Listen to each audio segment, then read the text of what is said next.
Mayaman ka nga, galing naman sa nakaw yung kayamanan mo. Makapangyarihan ka nga, may posisyon ka, pero ang dami mong tinapakan at inagrabyado para makarating kung nasan ka. Ang pangarap ba natin sa buhay ay magkaroon ng mataas na posisyon? Maging CEO ng gantong kumpanya, maging negosyante na milyonaryo o bilyonaryo? Ang pangarap ba natin ay sumikat, magkaroon ng 1 million followers sa TikTok? Ang pangarap ba natin ay magkaroon ng mataas na posisyon at maging makapangyarihan? In my line of work, ang dami kong nakikita, sabi nga kanina, napakadaling makain ng sistema. People start off with good intentions.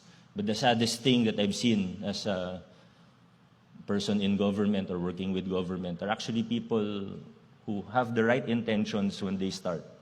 But along the way, they get lost, nakakain ng pangarap, ng ambisyon. And again, there's nothing wrong with ambition per se. There's nothing wrong with big, lofty dreams. Pero ang tanong, bakit ba yun yung pangarap natin? Ba't ko gusto magkaposisyon? Ask myself every day, ba't ko ba gusto maging mayor? Ba't ko ginusto maging mayor? Ba't ko ginusto maging engineer? Ba't ko ginusto na dito ako mag-a-apply ng trabaho? Pag may trabaho ka na, ba't ko gustong ma-promote? Ano bang meron?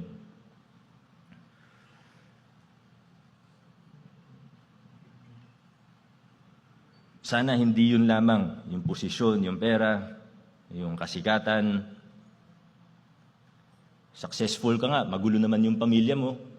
Mayaman ka nga, galing naman sa nakaw yung kayamanan mo. Makapangyarihan ka nga, may posisyon ka, pero ang dami mong tinapakan at inagrabyado para makarating kung nasan ka.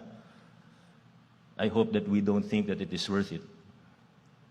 I hope we take time, as early as now, to stop and think, bakit? Ano bang gusto kong makamit sa aking buhay?